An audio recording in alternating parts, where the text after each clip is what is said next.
In 3, 2, 1. Hi, fellas. Welcome to The Greater Good. My name's Tony. And I'm Joe.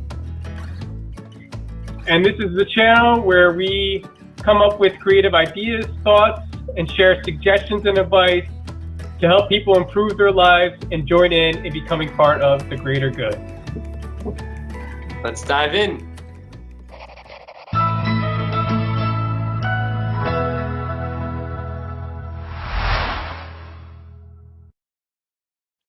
All right, so welcome to the greater good. In this episode, we are going to dive into how you can overcome any obstacles that might stand in your way of achieving your goals.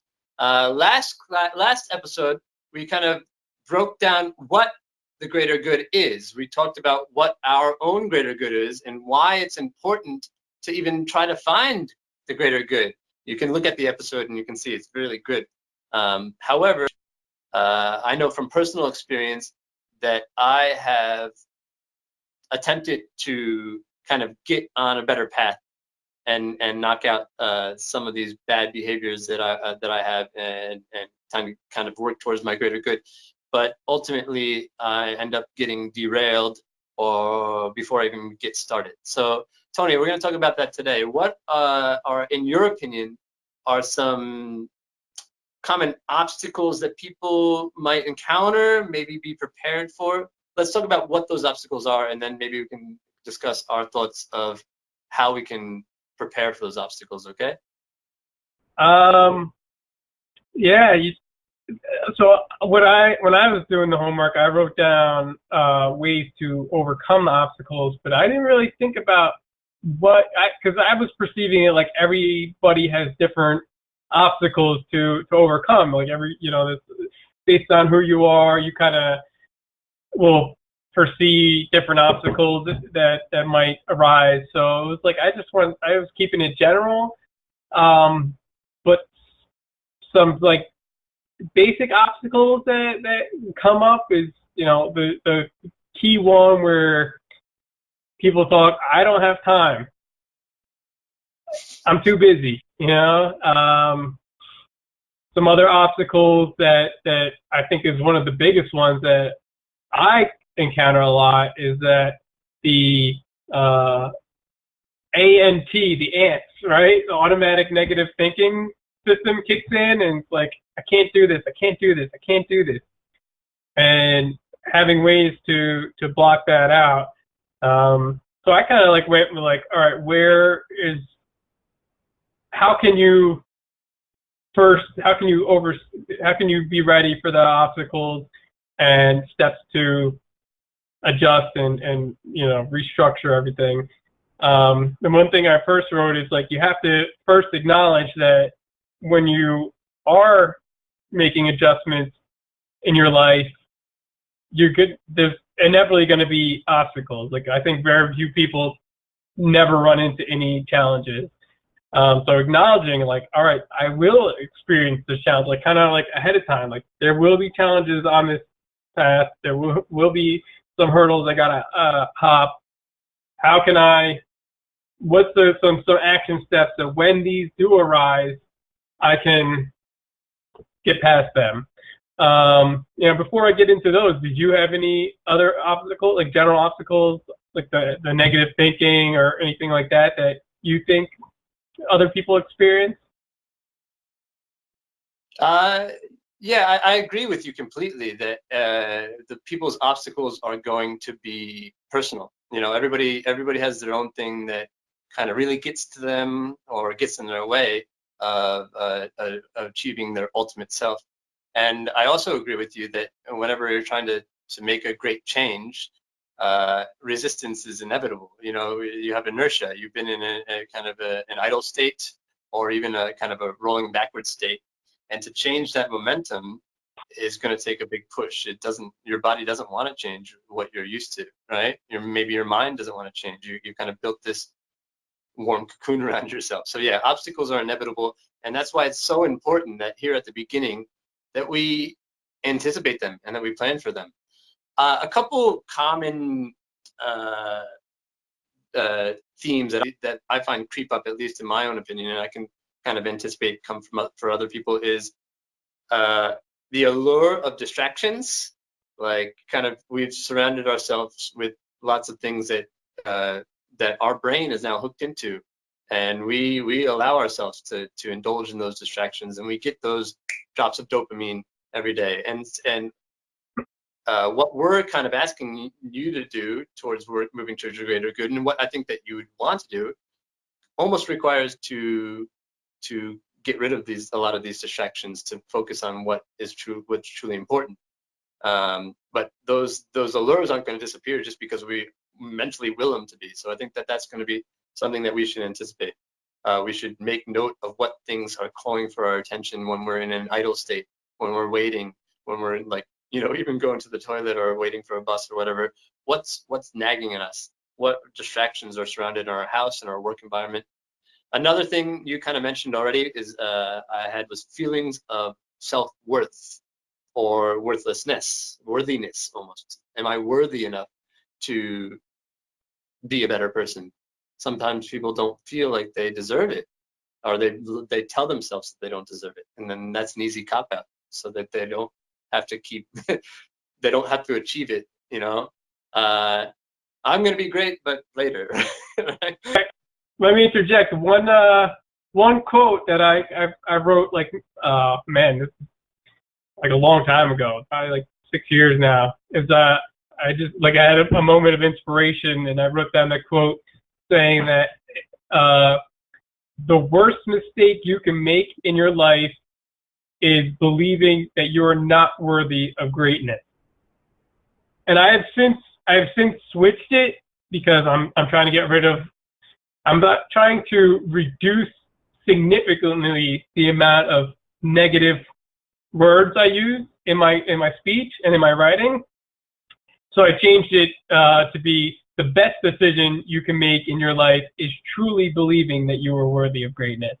So I just kind of like flipped it on its on its head there. And I think that, once you let that sink in and really resonate within you, it's like you find that motivation to keep going. Like, everybody's worthy. Everybody's put on this earth to do something truly great. And, like, I think most people see that, greatness is only for a select few. And you kind of touched on it last episode, where the elite are only allowed to be great. But that's not the case. It's that you're not good enough. Like, everybody has that innate ability to excavate and build themselves up into their greatness. And it's tough, because I think people kind of get down and don't even try, because they find themselves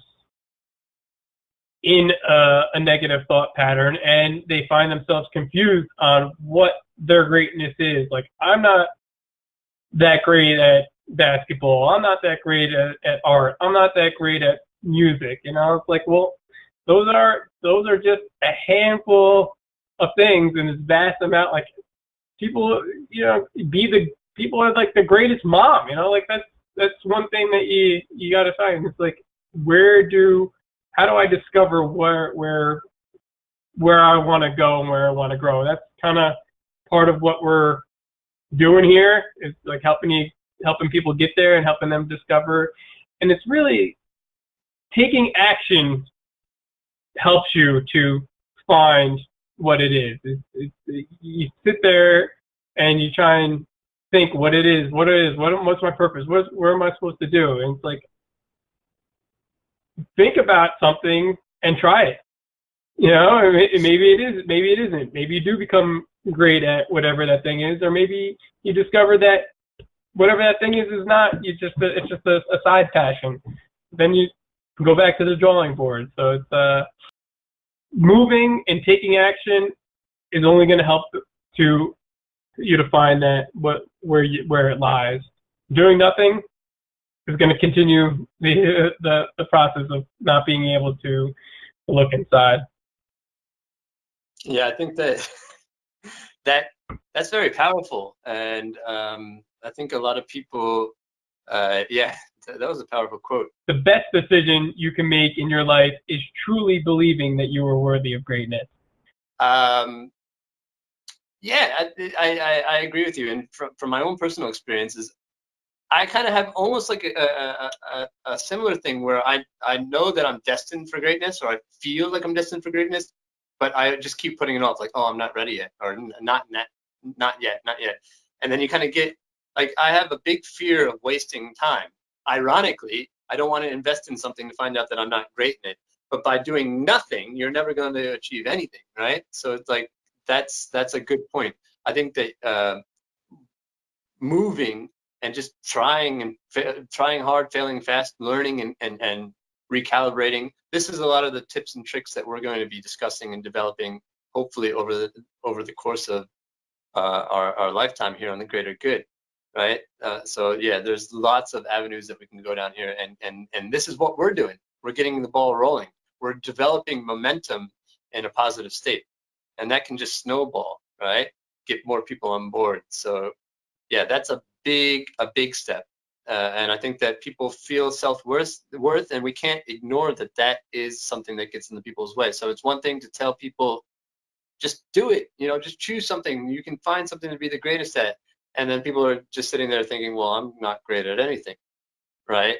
So that they're going to have to, this is something that people who are viewing will have to kind of anticipate and write down and overcome.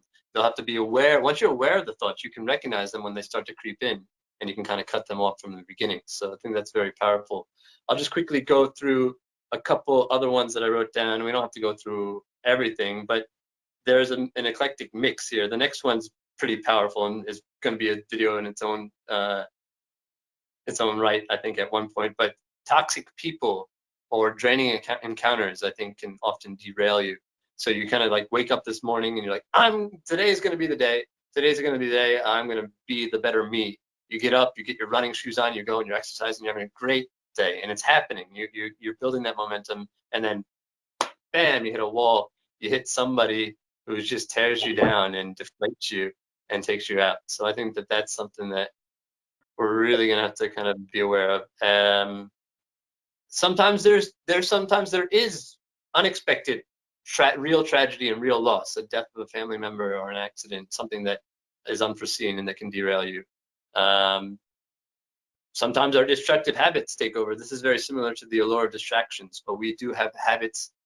We kind of mentioned, I mentioned in the last video, our pilot episode, about destructive habits that I have, self-sabotage and stuff like that. And those are ingrained, those are habits for a reason. And if we believe that we can just will them out of the way, we're in for another thing there too. So lack of energy. And that comes from, I think, maybe drinking. If you like to have a couple drinks in the evening, that can take your energy out. Poor sleep habits, poor eating habits, not having a healthy exercise regime, those can all lead to feeling, depleted of energy throughout the day.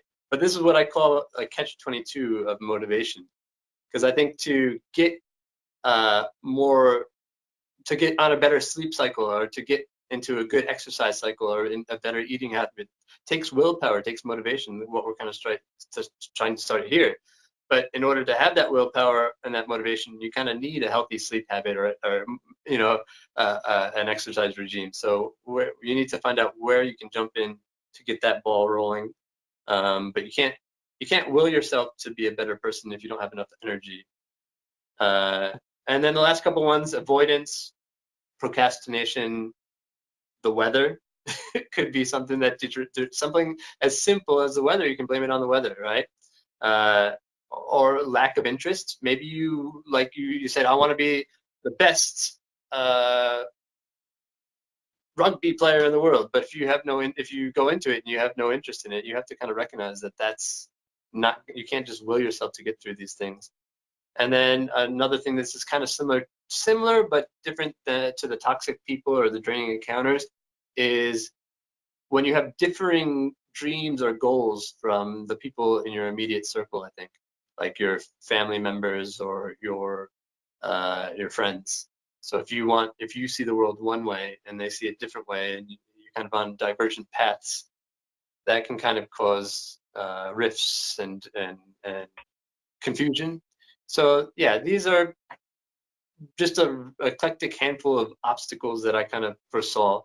And so, what do you think? You kind of said that you have blanket steps that people can take to overcome these obstacles or to anticipate them, or what's your advice, Tony?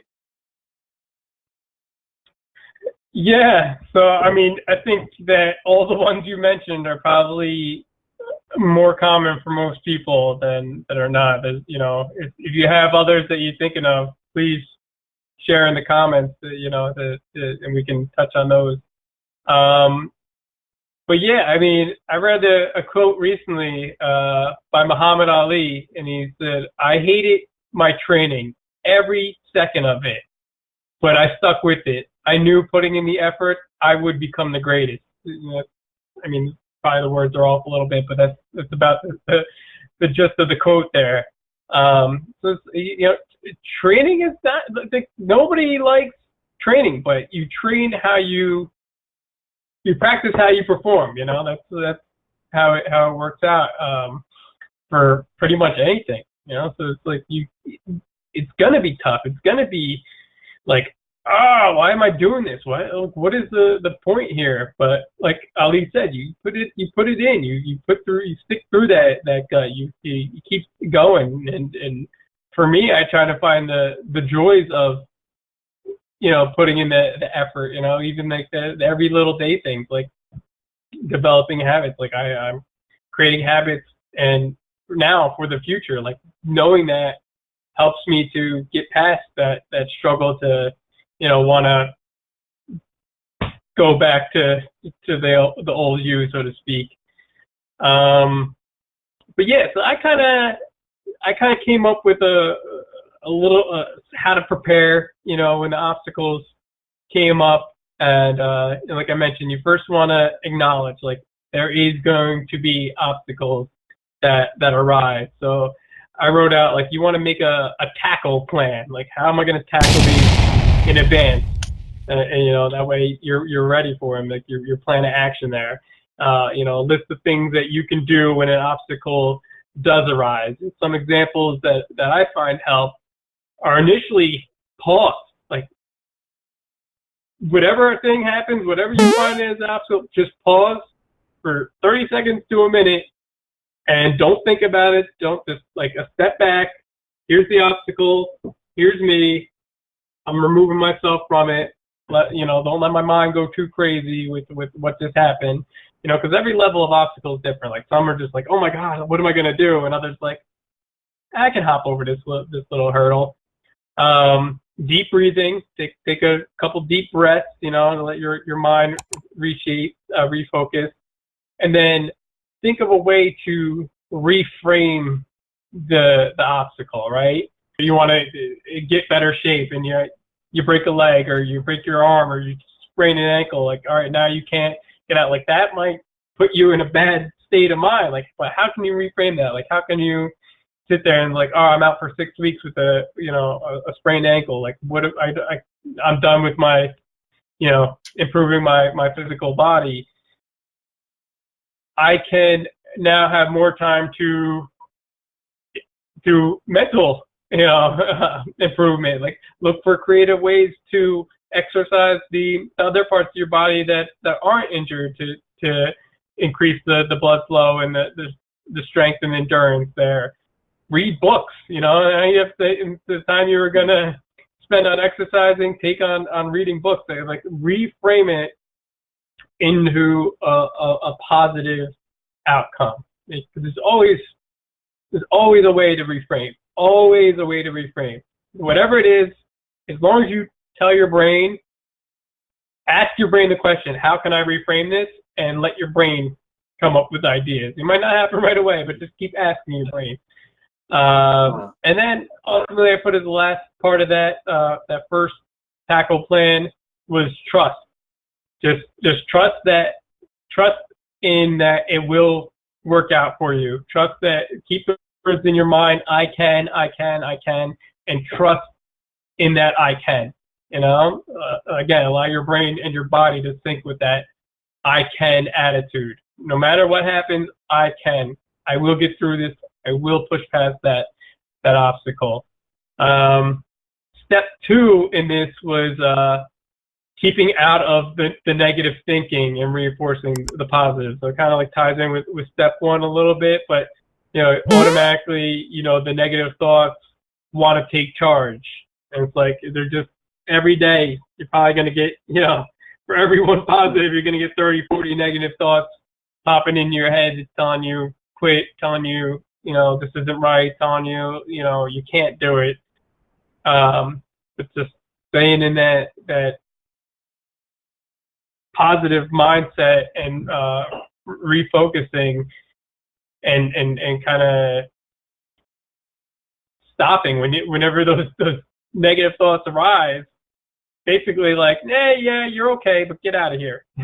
Like, you want to, like, it's just a thought. It's not a real reality. Like, you frame your real reality. So if you want to let that negative thought sink in, that's on you. But I'm telling you, let it go. Tell it to leave. Tell it to get out of here, and then find a way to replace it with a positive thought. It's something you want to be aware of, be conscious of, and realize that negative thinking is a part of what happens. Especially when you're trying to make a difference and become the greater good. Stay positive, stay in a positive mindset. And then step 3, in this case, you can kind of, really steps are just kind of like guide things, so you can kind of do them all together. Exercise, reflect, journal.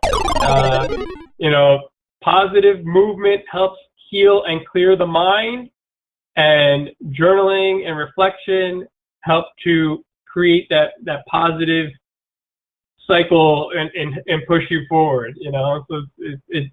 So I think when you track something, it helps you to improve it. That's what a business is. They got to track all their numbers. Like, they didn't know how many sales they made, and they didn't know what's going in, what's coming out. Like, that business would fail within a month's time. So being able to track on a daily habit of reflection and on the habit on what you're trying to do, and writing it down will only help to create that positive movement to go forward and hop over that hurdle that's in your way there.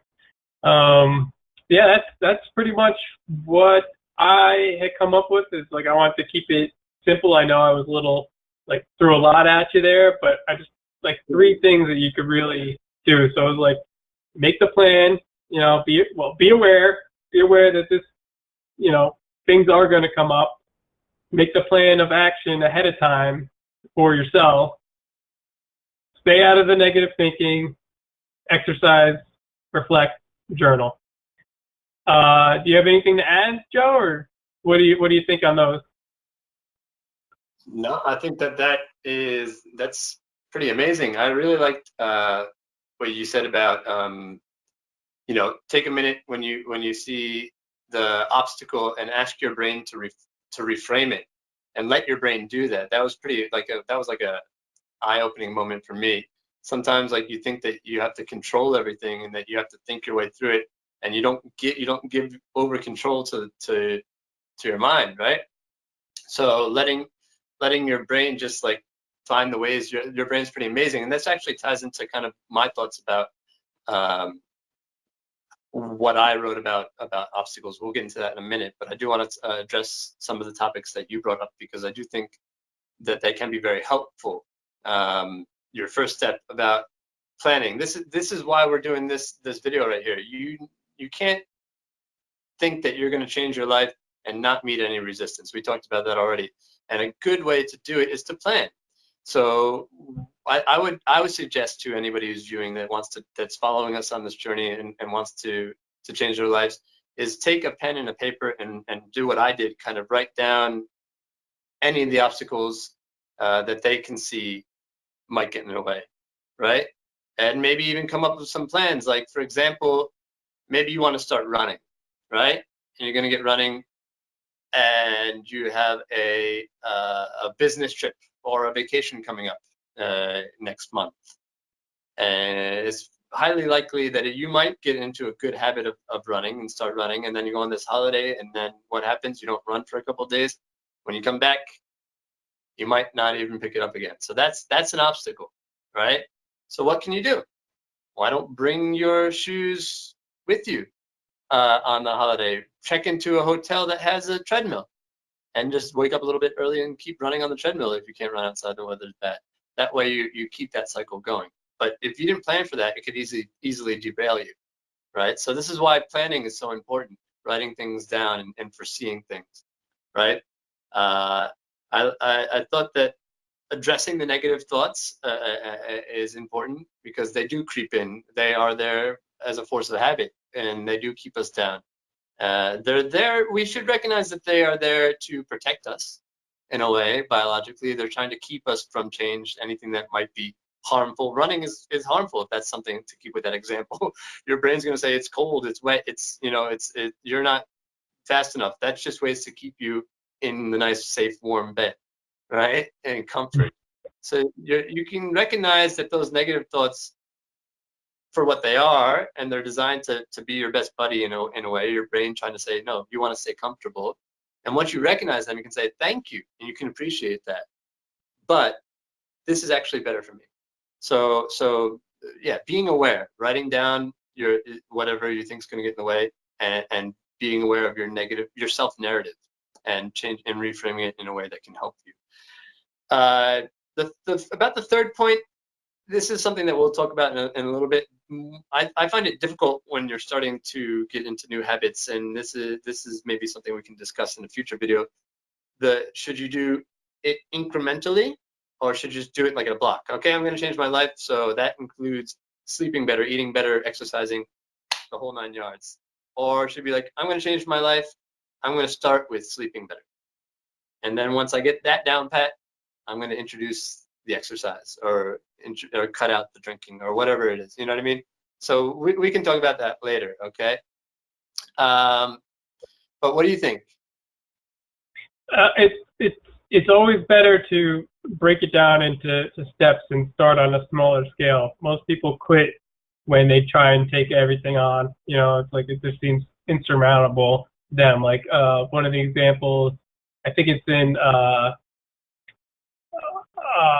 Atomic Habits or something like that. I forget what the book is, but it's when you set that goal so high, you are less likely to achieve it. Like, so it's like, they give the example, I want to lose 20 pounds, right? Losing 20 pounds is a big challenge for most people. When you set it as, I want to lose 3 pounds, or I want to lose 5 pounds, it's much more attainable. And then you get, I want to lose another 5 pounds. Okay. And you're able to build on those little wins, so to speak. So it's like, I think once you set one thing, like I want to sleep better, set that sleep, make it a 30-day, 60-day, whatever you deem, put a timeline on it. For the next 30 days, for the next 60 days, I'm going to get 8 hours sleep, or whatever, however you want to put that out there, if sleep is your thing, and focus on that. And I guarantee by first 10 days, you're going to be like, what am I doing? What am I doing? What am I doing? Like, it's going to be a lot of resistance. But again, that's why we're talking right now. You want to be aware. You want to know that the hurdles or obstacles are coming, and be ready for them. But I say, like, after day 15, day 20, you're going to what, this is going well. I want to add eating better into my routine. And you're going to start that one. And again, make it a 30-day, 60-day challenge for yourself. Like, for the next 60 days, next 30 days, I'm going to eat at least, 3 vegetables and 2 fruits or whatever a day, for eating better for yourself. Cut out carbs, and let those wins kind of build on themselves. When you put it all in like a whole big, like, I'm going to change everything, it's a lot easier to hit the wall and give up than letting little wins stack upon themselves. There you go. Yeah, so that's a good thing for people that are kind of fed up and frustrated with not going anywhere. They really want to change their lives. It might be a good idea to take baby steps. I know we all want to kind of reach the finish line, but that finish line is always expanding. So it's a marathon, not a sprint, right? Um, I think when I was kind of just doing the homework about this topic, I kind of came up with the idea that that obstacles kind of fall into a Mendel chart, or so to speak, of two different categories with two subsection categories. So like the X and Y chromosomes. So the top category would be you have predictable obstacles, ones that, like we were talking about before, where you can kind of anticipate, I'm going to go on holiday, or Thanksgiving's coming up, and I want to start my diet, right? So that's something that's predictable that you can look at there. Or I have negative thoughts, or I have these distractions. You can write those down, and you can predict that that's going to be resistance. But there's also unpredictable outcomes that, by definition, we don't know. They just come out of the blue. Maybe a tragedy strikes, and you don't really feel like doing anything anymore, right? Those are obstacles, and we can let them derail us, or we can grow from them. But we have to acknowledge that those exist too. And then, so from predictable and unpredictable, those also have both two categories on the side here, where you have ones that are, I guess, internal, that are coming from yourself, and then external ones, right? So for example, that strain of self-worth or worthiness, that's internal thinking, right? But then kind of having to go on a holiday or meeting a toxic person, that could be considered external, right? How you react with everything is going to be internal, but there are outside forces that are going to get in your way, and some of them you know that they exist, and you can kind of prepare for them. Those are predictable, and then again, some of those you can't foresee happening, right? So that's what we got. I guess a simpler way to say it is you have controllable outcome obstacles and uncontrollable obstacles, things that you can foresee, and you can anticipate and tackle head on with our steps, and some that come out of the blue. I keep coming up with this analogy of like a roadmap, right, in my mind. So the greater good is your destination, where you want to get, and it should be unattainable, but doesn't mean that you shouldn't drive towards it. So that's our goal, right? And what we'll talk about, I think, what I want to talk about in our next video is developing a strong purpose. Your purpose is kind of like your vehicle, your driving force, your car, or whatever sort of transportation that's going to get you and propel you towards your greater good. So coming up with a strong why to propel you on the right path. But then the obstacles are any sort of like road, like speed bump, or construction on the road, traffic jams, accidents that will get in your way from you getting to your destination. Okay, so having this kind of mental image helped me really to understand about obstructions. What do I do? For example, I was trying to pick up the boys from school today, and I was a little bit late, and there was a car being really slow in front of me, and I'm thinking, my mind immediately started to say, well, if I turn left here instead of right, I can go that way, and I can come up that way, and then I can come and get those boys, right? And I think that's what we do when we meet it. Like if you're driving to work in the morning and there's an obstruction, a road, road blockage, or if the traffic's just not moving as smoothly as you want it, you might say, okay, if I turn left on Route 18 and take Cedar Grove Lane all the way up and make a right on Easton Avenue, I can go up to Route 9 over there, and then I can get ahead of this traffic, right? I think that we start to come up with these, like, our mind almost does it automatically. At least it does for me. I start to think of alternate paths to circumvent whatever's blocking me, right? And so I think that if we can think about that, then we can kind of hit these obstacles in the same way. If we're thinking, okay, I'm in the way, I don't think we do that when we're trying to change ourselves mentally. We hit an obstacle and we think there's no way around this, and we just go back home, right?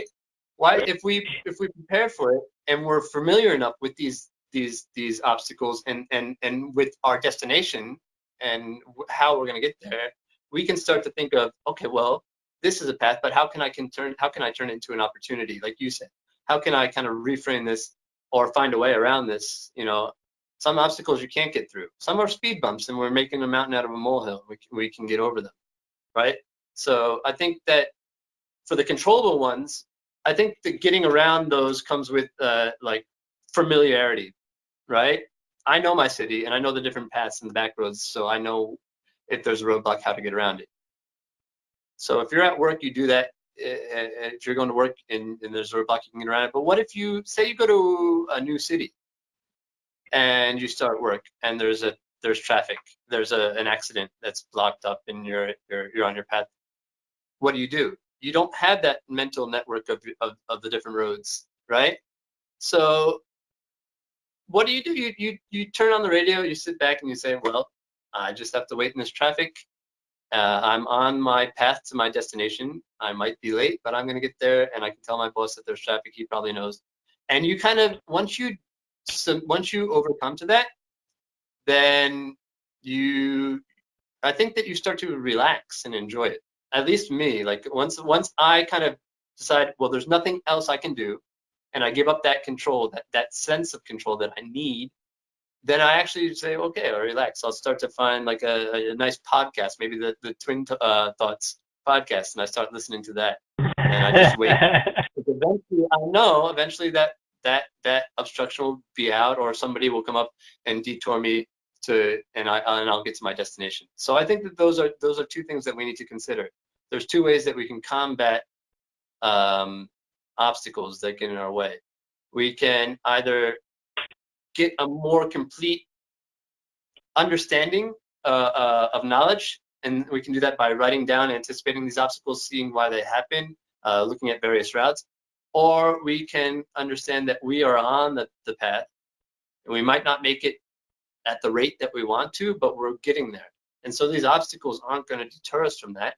And once we succumb or kind of understand that point, then we can kind of relax and enjoy the ride still. And in that way, those obstacles can't deter us. Does that make any? What do you think about that point? I think you're right, man. I think that it was in Rich Dad Poor Dad. He said that the poor dad said, "I can't afford it." You know, so that was the brain. He said, once you say that, I can't do this, the brain shuts down, and it's like, okay, there's no expanding on thought there. So it's just, that's it. I can't afford it. But the rich dad said, you like we mentioned before, how can I afford it? That question expands the mind and lets your brain think, how can this happen? How can I make a difference? How can I overcome this hurdle? So it's whether you want to shut down or whether you want to, get creative and allow your brain to think. It's all about the question, how you look at it. Perception's everything. You hear that phrase a lot, but it rings so true every day. The way you look at the world is the life you'll ultimately live. I love the quote by Wayne Dyer. Wayne Dyer was kind of one of the ones I first started listening to, like on my path here. He says, change the way you look at things, and the things that you look at will change. So it's just like a perception in a nutshell, But yeah, I mean, ultimately, you can overcome any obstacle, whether it's a controlled or uncontrolled obstacle, as you put it, a perceived obstacle that okay, that this is coming, so I can make a plan, or something that just happened out of the blue and you didn't foresee it. But every single obstacle, you have to know there is a way to overcome this obstacle. And as long as you believe that, you will find a way to get past it and advance into the, through whatever that obstacle is. So, yeah, I mean, I don't know how much more we can share on overcoming obstacles, but it is important to, as we touched on, recognize, know that the obstacles will come, that there will be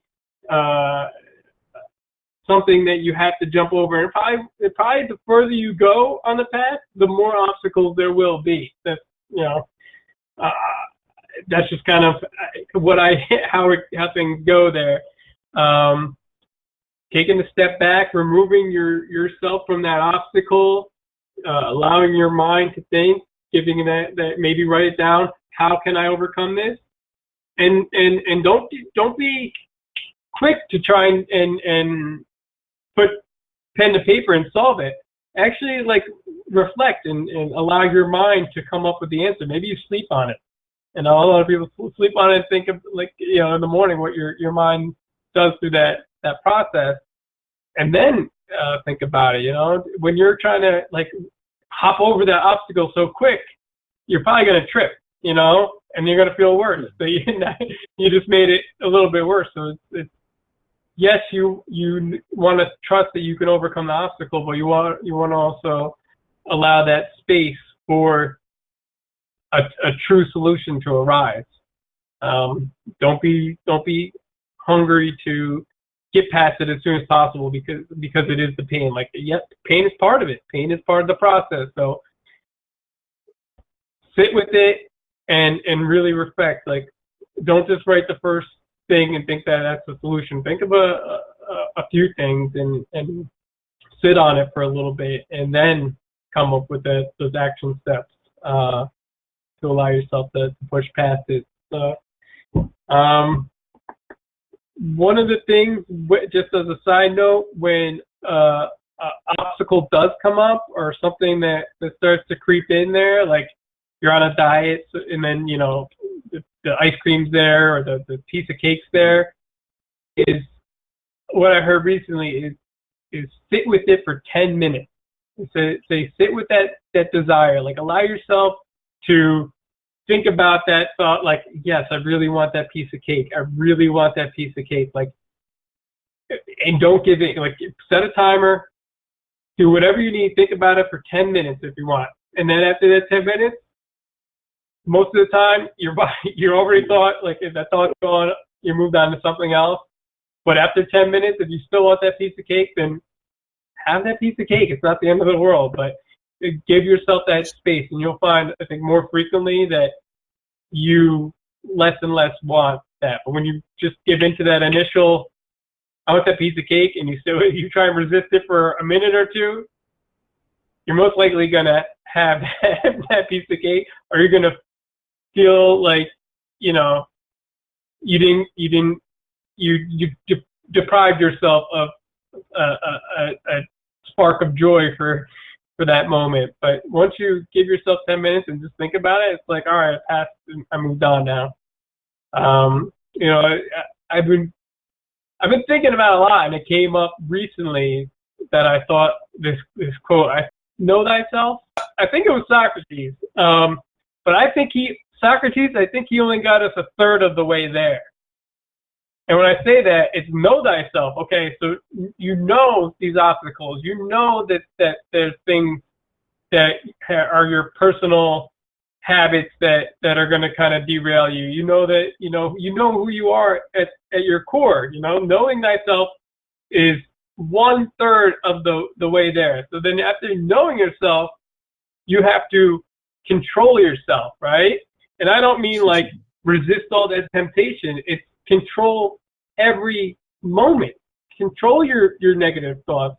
Control, your positive affirmations. It's not control like, people think when you have to control yourself, it means go sit in the corner and don't do bad habits. It's controlling yourself in every aspect of life, like, being purposeful with the actions that you are taking.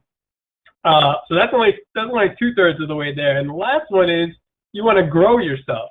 So it's know, control, and grow thyself, right? So it's like you wanna become something, you want to do something, you need to expand who you are. You need to like you can't just plant a seed in the ground and expect the flower to grow. You got to you got to put it in sunlight, you got to water it in a day, you got to cultivate and harvest that thing to let the fruit grow. So he gave us a starting point, but I think we got to add a little bit more to it to really get the gist out of life and what he was trying to get us to see in that.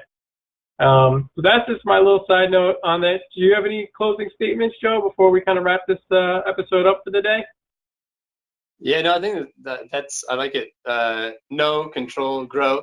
I think number 2, maybe you mean like more like condition. Yeah, we don't want to be like in control all the time. That could take a lot of effort. But if we set kind of like parameters and we condition ourselves to think in a certain way and to act in a certain way, and then we can trust our autopilot. I think that we let other things condition us, and it misaligns our autopilot and it gears us towards habits that aren't so helpful to us. So if we actively kind of reprogram and recondition what our defaults are, then we can kind of enjoy the autopilot then, right? Afterwards. So, but yeah, grow is very important. I saw, I just, this is my, I guess this will be my last side note, but it was a really powerful little kind of analogy of us being like a little bean in kind of like the middle of a small circle. And anything outside that circle is our outside of our comfort zone. And every now and then, again, we get these like little kind of things that come and test our comfort zone. And those are what most people would call problems. But he said you should reframe it again and think of those as challenges. And you should just go out and smash those challenges head on. And you know what happens when you smash those challenges? You push them back, and you've also expanded your comfort zone. So now the circle is like this, and you are meeting these challenges out here, and you've smashed them through. And those challenges aren't strange anymore. So your comfort zone has grown. And you know what? You can't get comfortable with that because you're going to get more little comments of things coming to challenge you, and you got to smash those head on. And pretty soon, your comfort zone is getting bigger and bigger, and your sphere of capability and what you're able to do is expanded, and then you can do a lot more. So yeah, that's my advice to anybody who's worried about obstacles. Smash them head on. So we did a good job today talking about how you can get obstacles. Write them down, anticipate for things that you can't anticipate. Know that you can't anticipate them, but that you're on the right journey, and accept that, right? Reframe the situation that you're in right now. I think that having the greater good, that's your destination, and that's enviable. That's where you want to be, and you're going towards that. You want to see that. These speed blocks can get you in the way. So the greater good, and being clear on that is one part of it, but I think another part is you need something that can drive you there. So you need a strong sense of purpose, and you really need to get clear on your why, so to speak. So maybe that's something that we can tackle in our next video, how to develop a strong why, a strong combustion force to get you over those obstacles and smash through and expand your comfort zone. Okay? I gotta write it down before I forget the homework. Homework assignment. All right. Yeah. So guys, thank you for tuning in today's episode. Just one last quick thought on what you were saying about the comfort zone is that I think a lot of times people get so afraid of their comfort zone, so afraid. It's so easy to stay in that little bean or whatever you called it there. But it's probably one of the most truer things is that once you do make that little like leap of faith there and step out to expand your comfort zone and tell your fear programming to take a seat in the back, it's not as bad as you thought. It's really like so like you're like, why was I afraid to do this? Like I lived in that fear for so long. Now it's weird though. But the more you kind of are able to control that and tell it to step back, I think the easier will be to expand and expand and expand and push yourself forward. If you want a physical kind of, to tie it in to see, like, I always, mind and body, I think, you got to sync those up. But starting out in a hot shower and then switching it immediately to cold is uncomfortable. It shocks you, and your initial reaction is like, get out of there, get out of the shower, turn it back to hot. But after you give yourself like a minute in the cold and get your whole body soaked in it, you adjust, and then it's so much easier. And then once if you go back to hot and then go back to cold again, going back to the cold the second time is nowhere near as hard as it was the first time. So it's just kind of like, if you want to associate and give yourself a body feel for that, of what it's like, try out the hot cold showers and be like, all right, yeah, this is the second time I went to the cold after going back to the hot. It was not nearly as impossible. So that's just if you want to kind of mess with that. I've been playing with that myself, and it's just one of those insights that I had on it the other night. But yeah, the more you can associate mind and body, I think the easier connections will become, and that you'll be able to build up and be able to deal with any type of resistance, that's obstacle that's moving you, that's holding you back. So there you go. Until next time, friends. Same black hair. Same two twins. Thank you for coming. Your hosts, Tony and Joe. Good night. Good night.